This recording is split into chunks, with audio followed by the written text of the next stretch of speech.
En primer lugar, quisiera felicitar y agradecer a la organización, tanto museo como ayuntamiento, la celebración de estas quintas jornadas, especialmente a Diego y Alberto.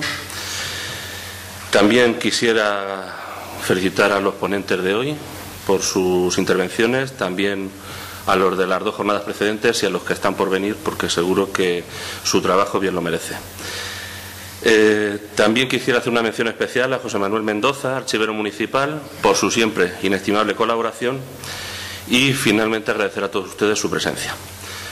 El trabajo que presento versa sobre la enfermedad del cólera o cólera morbo asiático, que es como se conoce y se registra la enfermedad en la época en Daimiel.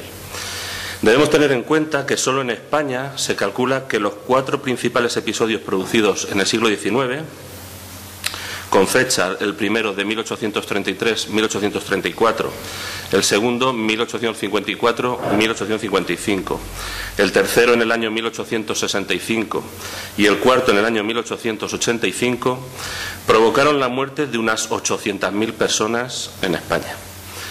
Hoy en día la Organización Mundial de la Salud aún la utiliza, allá donde se produce, como un indicador de desigualdad y falta de desarrollo social. La enfermedad se caracteriza por un cuadro sintomático de vómitos y abundante diarrea líquida, lo que produce una rápida deshidratación. Hasta que en el año 1883 Robert Koch no descubra el bacilo origen de la enfermedad y comiencen los tratamientos científicos para luchar contra ella, el relato de los remedios que se utilizaron para combatirla pueden sonarnos cuando menos curiosos.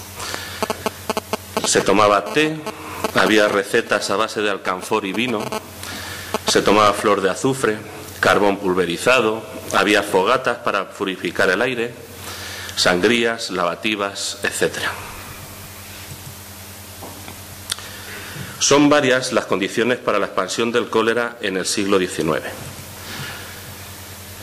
En España, concretamente, el siglo XIX español se caracteriza por una economía estancada y deficiente, donde la gran mayoría de la población era muy pobre, vivía bastante hacinada y sobrevivía de una agricultura sin tecnificar, sujeta tanto a las inclemencias del tiempo como a los avatares de la naturaleza. A la mala alimentación y la falta común de higiene habría que sumar la carencia de medidas o infraestructuras sanitarias mínimas, tales como alcantarillado, agua corriente o controles sanitarios, caldo de cultivo propicio para las enfermedades infecciosas. Si añadimos además los nuevos medios de transporte como el ferrocarril o la apertura de nuevas rutas comerciales, principalmente con Asia, comprenderemos enseguida el porqué de la rapidez y la propagación de la enfermedad.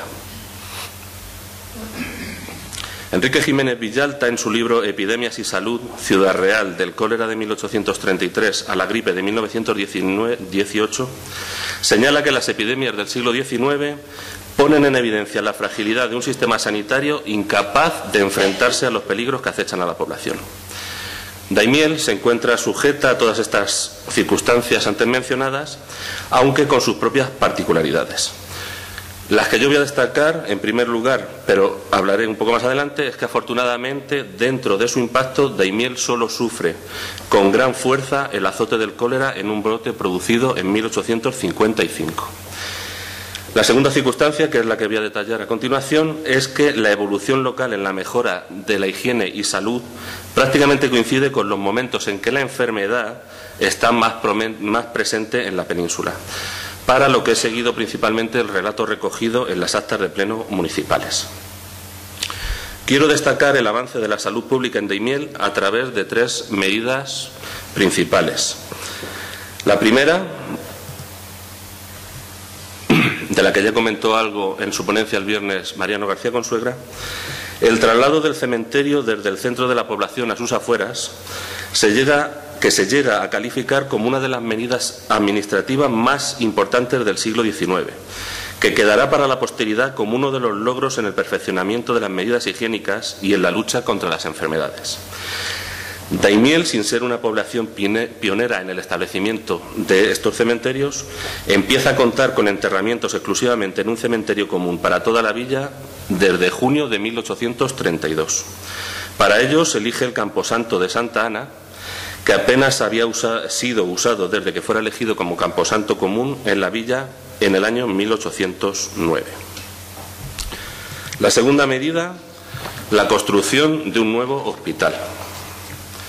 El 4 de enero de 1850 se propone el establecimiento de un hospital en donde puedan recogerse tanto los pobres de la villa como los de igual clase transeúntes, en vista de la falta absoluta que en la actualidad existe de un edificio de esta clase, puesto que el que ahora se dice tal, que acaba de mencionar, y que estaba en la actual calle Gregorio Molinero, a más de ser insuficiente por su reducidísimo local, no es a propósito para el objeto a que está destinado por su insalubridad. Según los médicos de la época, serían gravísimos los males que podrían ocurrir al vecindario en el terrible caso de que por desgracia fuese atacado del azote del cólera morbo asiático. En virtud de lo cual, sus señorías, parte del consistorio, decide que el edificio ideal para la construcción de este hospital es el Convento del Carmen. El Convento del Carmen en esa época cumple los requisitos de dimensiones y el estar situada en un extremo de la población, pero al tiempo se indica que amenaza una próxima y completa ruina. Tan solo unos meses después, el 27 de septiembre de ese año 1850, se habla de un estado de ruina absoluta. Su uso para posible hospital aún se justifica en que su objeto filantrópico permitiría la reparación de la parte que se usara. Pero finalmente se cambia de idea y 3 años más tarde, en el año 1854, se realiza la compra del solar para el Hospitalillo, lo que hoy conocemos como Centro de Día de Alzheimer. Se habla de un trozo de solar de 330 varas superficiales, sito al final de esta población y salida de las 2 calles de Almagro, con las que linda, haciendo nariz a la plazuela de Santa Ana. Un edificio que lamentablemente no estará aún disponible cuando se produzca el brote colérico que mencionaba en 1855. La tercera medida considero que son las obras que conducirán a la construcción del parterre.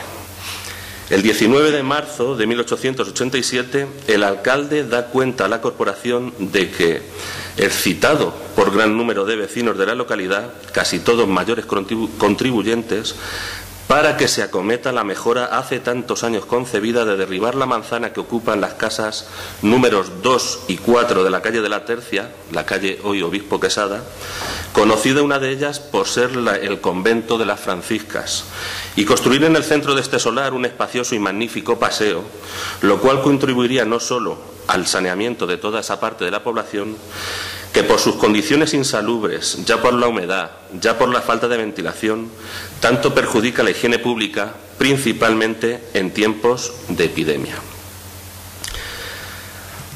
Habrá diversos intentos, algunos más efectivos que otros, en pro de la higiene y salud públicas.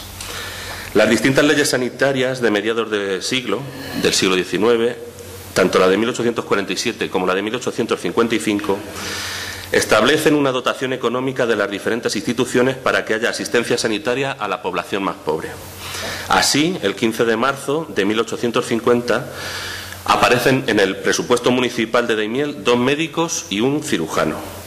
El 2 de enero de 1854 se indica que en atención a quedar para el año actual abierto el establecimiento de médicos en esta municipalidad, se autoriza para que haya 2 facultativos dotados de medicina y cirugía para la asistencia de la clase menesterosa, que tan recomendada se halla, con el objeto, pues, de que dicha clase no carezca de este auxilio. Pero 11 años después del brote colérico de 1855, parece que la disposición económica del consistorio no es la más adecuada. Alegando grandes penurias, el 28 de octubre de 1866 se deja tan solo 2 médicos para atender a familias pobres, unas 800 o 900 personas. Unos años antes eran 4 médicos para atender a unas 1.200 familias. También contamos desde el 1 de julio de 1885 con la publicación del periódico local El Eco de Daimiel, y en ella los artículos del farmacéutico don Deogracias Manuel Fisac y Orobio relativos a la epidemia, con un detallado análisis de la época sobre higiene y profilaxis pública.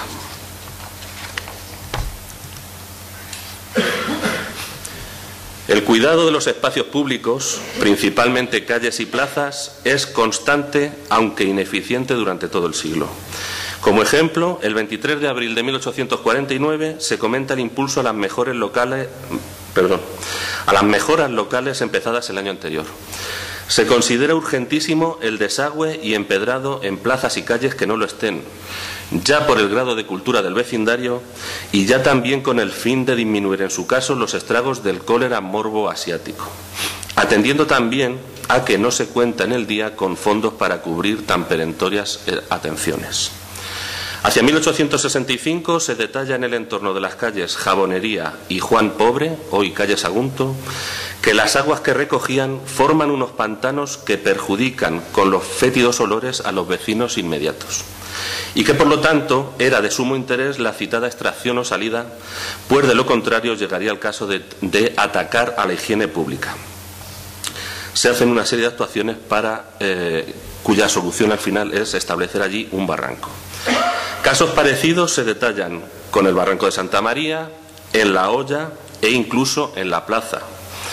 Un par de años más tarde, concretamente el 4 de febrero de 1867, se sigue señalando la necesidad urgentísima de obrar la salida de las aguas, aún estancadas en algunas calles y que, según la fuente, provocan incluso conflictos entre la población. Destaca especialmente la descripción que se hace del denominado Barranco de San Pedro. Espacio inútil, perjudicial, inseguro, sitio aislado, manantial perenne de emanaciones fétidas e insalubres, foco de infección que contradice las reglas de la salud pública. En cuanto a las normas cívicas más lógicas hoy en día, o que consideramos más lógicas hoy en día, vemos que en el siglo pasado son objeto de continuo recordatorio. Algunas de estas recomendaciones cobraron tal fuerza en el quehacer colectivo que aún hoy muchos vecinos conservan estas costumbres. Por ejemplo, en una providencia de enero de 1867 se recoge un bando de buen gobierno en el que el alcalde, con el ánimo de recordar sus responsabilidades a los vecinos, observa las determinaciones siguientes. Se prohíbe arrojar a las calles o plazas cualquier clase de animal muerto o sustancia de fácil corrupción. Igualmente se haya prohibido verter las aguas sucias por puertas o ventanas. No se permiten los depósitos de basura que, con el pretexto de sacarlos después al campo, suelen hacerse en las calles o plazas con grave perjuicio de la salud pública. No se permite obstruir los pasos en calles o plazas con escombros u otros objetos. Y por último se encarga muy particularmente el barrido frecuente de las aceras y los jalbiegos en las casas en las épocas del año que vienen en costumbre. El 3 de julio de 1884, 17 años después, se habla de medidas preventivas en caso de que España se vea invadida por el cólera. Una semana después se recogen esas medidas que nos remiten a las de 17 años antes. Se señala a los vecinos que barran y rieguen las aceras o la parte de calle que a cada uno corresponda, que en el término de 8 días han de quedar sacadas todas las basuras de las casas al campo, que enjalbieguen los patios, habitaciones y fachadas, que tomen nota de las casas en que haya cerdos y no estén con toda la limpieza las cuadras o zahurdas, que vean donde haya encauzados si estos están limpios y en buenas condiciones, dando parte de cualquier suciedad que vean en las casas o calles. Incluso se acuerda por el ayuntamiento publicar un bando previniendo a los vecinos de la localidad para que procedan a recoger el barro que exista en las calles. Todo esto sin olvidar los fundamentos religiosos de la sociedad de la época, donde sobresalen las rogativas a la patrona. Así, el 13 de octubre de 1854, un año antes del desgraciado brote de cólera, se señala la intención de poner en rogativa a la Virgen de las Cruces en atención a estar amenazados de la epidemia de cólera morbo asiático. Con la amenaza o bajo la amenaza del brote de 1885 y al no haber repercutido en la población, comienza una suscripción en el Eco de Daimiel, concretamente su número 21, con fecha 18 de noviembre de 1885, para comprar una corona y un manto a la patrona. El motivo de tal suscripción se expone en un acta que se conserva en el archivo municipal con fecha 30 de junio de 1886. Y en él se dice, por más que sea del dominio público, que se haga constar en este acta que las joyas antes relacionadas han sido costeadas por todo este piadoso pueblo, población que sin distinción de clases ha sabido demostrar, mediante estos regalos, que consagra a su excelsa patrona, María Santísima de las Cruces, su gratitud al cielo por haberse librado de la última epidemia colérica de que tan amenazados estuvimos. Me voy a detener ahora en el análisis del brote de 1855.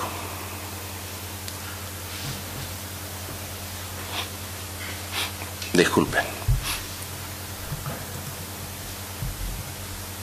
La primera muerte en Daimiel por el brote de cólera fue el 9 de agosto de un hombre de 65 años perteneciente a la parroquia de Santa María.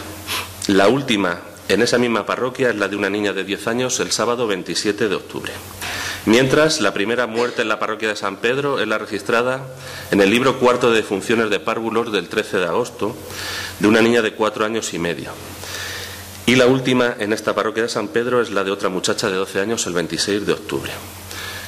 Considero que los datos principales de la epidemia serían el registro de 142 muertes entre las fechas que he dicho, 9 de agosto y 27 de octubre, que las víctimas principales son niños y mujeres, que de los 142 entierros, 75, es decir, el 53%, son de caridad o gratis, lo que indica el grado de pobreza de la población. Se registran fallecimientos en 45 calles, 30 de la parroquia de Santa María y 15 de la parroquia de San Pedro. La calle con más fallecimientos será la calle Manzanares, que registra 14 fallecimientos, aproximadamente un 10% del total. Y aunque entraré un poco más adelante en ello, la epidemia acaba en 80 días con algo más del 1% de la población. A continuación, voy a recoger les voy a exponer una serie de gráficos en las que se recogen las cifras según determinadas cuestiones. En esta he querido recoger el número de fallecidos según la fecha, tanto en el global de Daimiel como en las dos parroquias.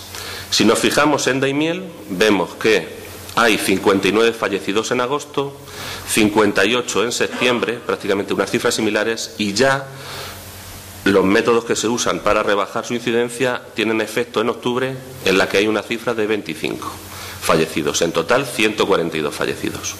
Si nos fijamos en las parroquias y las comparamos entre ellas, podemos ver que las cifras son similares en el mes de agosto, 32 en San Pedro, 27 en Santa María. En el mes de septiembre, San Pedro duplica y más a Santa María, 40 fallecimientos por 18, y es al contrario, es del mes de octubre, cuando hay tan solo 9 fallecimientos en la parroquia de San Pedro y 16 en la de Santa María. En total en San Pedro hay 81 fallecimientos registrados y en la de Santa María 61. A continuación recojo la misma división en el total de la población y en cada parroquia en función del sexo de los fallecidos. Aquí podemos ver cómo de un primer vistazo destaca la diferencia entre los fallecidos varones y los fallecidos mujeres. 50 varones fallecidos por un total de 92 mujeres. Casi las mujeres duplican el número de hombres. Lo podemos ver también en la cifra de párvulos fallecidos, 25 niñas por 12 niños, e incluso comparando las cifras entre las parroquias, especialmente en la parroquia de San Pedro, donde hay un total de 57 mujeres fallecidas por tan solo 24 hombres, mientras que en Santa María son cifras algo más similares, 35 mujeres por 26 hombres. ¿A qué se debe? Recojo lo expuesto en el trabajo Mujeres y cólera morbo, una epidemia sectaria en el venidor del siglo XIX. ¿Por qué el cólera morbo causó más bajas entre la población femenina? La explicación se centra en que todos los trabajos relacionados con el contagio estaban relacionados mayoritariamente por mujeres. Durante el siglo XIX y primera mitad del siglo XX, las mujeres son las encargadas, yo diría, me extendería un poco más en el tiempo, son las encargadas de ocuparse del cuidado de la casa y de los hijos, lo que conlleva elaborar la comida, limpiar la casa y, por lo tanto, las letrinas. lavar y planchar la ropa, sacar el agua de los pozos, limpiar el establo y sacar el estiércol, pastorear el ganado, entre otros. Por lo tanto, no es insólito pensar que ellas estuviesen más expuestas al contagio y muriesen en mayor medida que los hombres. Añado también dos gráficas en la que distingo por franjas de edad el número de fallecidos. En esta primera, de la parroquia de Santa María, podemos ver cómo el número de mujeres fallecidas es superior en las franjas iniciales, en las de menor edad, es decir, no solo niñas, sino madres, y ya se entremezclan las cifras a mayor edad. A partir de 36, 45 años se igualan y a partir de ahí hay cifras en las que son superiores el fallecimiento de mujeres y otras el fallecimiento de hombres. Mientras tanto, en la gráfica de la parroquia de San Pedro, en todas las franjas de edad, en todas hay más fallecimiento de mujeres que de hombres, salvo en la que coinciden, que es en la de 46 a 55 años, en la que hay 5 fallecimientos de ambos sexos. En todas las demás es superior la cifra de muertes de las mujeres.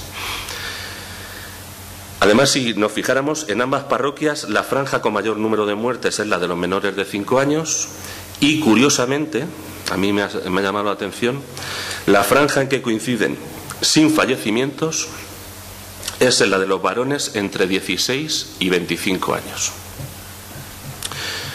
Añadiré algún dato más, como por ejemplo es que gracias a las partidas de función de San Pedro conocemos los nombres de los médicos que atendieron a los enfermos de cólera durante la epidemia.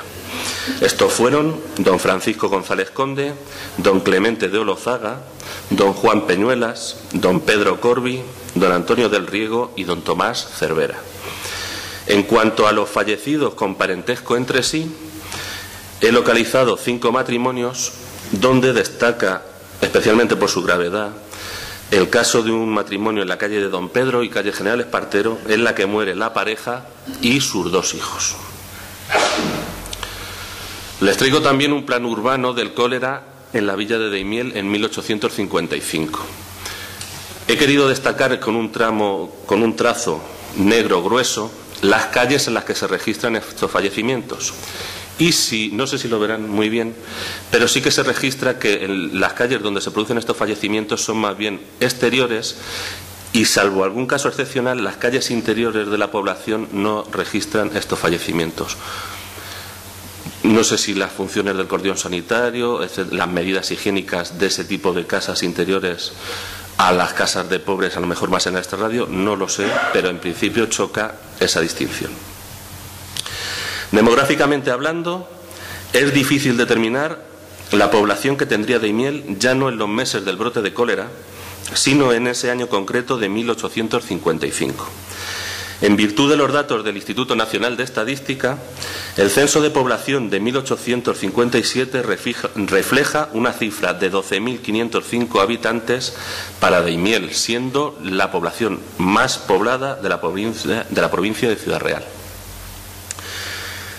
Como es solo 2 años antes, me atrevo a afirmar que el brote epidémico de cólera acabó en 80 días con algo más del 1% de la población. Y para acabar quisiera establecer algunos breves apuntes. El primero, que los estragos del cólera fueron tan importantes que en una autorización de 11 de diciembre de 1857, es decir, 2 años después, se refleja una ayuda a los damnificados de 2.400 reales gastados de las cuentas del Pósito en socorro de los pobres atacados del cólera. En cuanto a si hay más muertes por cólera registradas en Daimiel, he localizado una en junio de 1862 de un vecino de la parroquia de San Pedro, en la calle Corcovado, hoy calle Alarcón, en la que el motivo de la muerte dice un cólera esporádico. Y en diciembre de 1865, si se acuerdan de los 4 grandes brotes peninsulares, el tercero es el de 1865, la enfermedad vuelve a Daimiel, es cierto, pero en esta ocasión solo hay 4 mujeres y un hombre fallecidos por esta causa. Es decir, una intensidad y una incidencia muchísimo menor.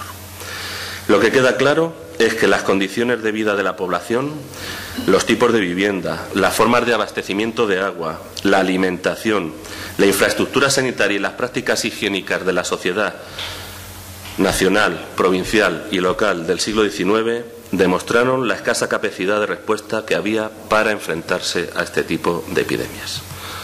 Muchísimas gracias.